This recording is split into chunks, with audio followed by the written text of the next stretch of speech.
Hello, জি, কে বলছেন? জানি তুমি আমাকে চিনতে পারবা না। আজব, কে আপনি? তোমার সেই পাগলি যে তোমাকে পাগলের মতো ভালোবাসতো।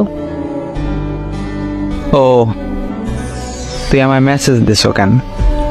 আর একটা মেসেজও দিবি না?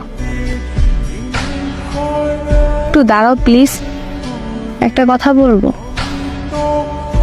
আমি অচেনা কোনো মেয়ের সাথে কথা বলি না। এক সময় তো অনেক কাছের কেউ ছিলাম তোমার। কাল তোমার বিয়ে, তাই না? সব তো জানোই দেখতেছি, আবার জিজ্ঞেস করতেছো কেন? তাও তোমার থেকে জানতে চাই।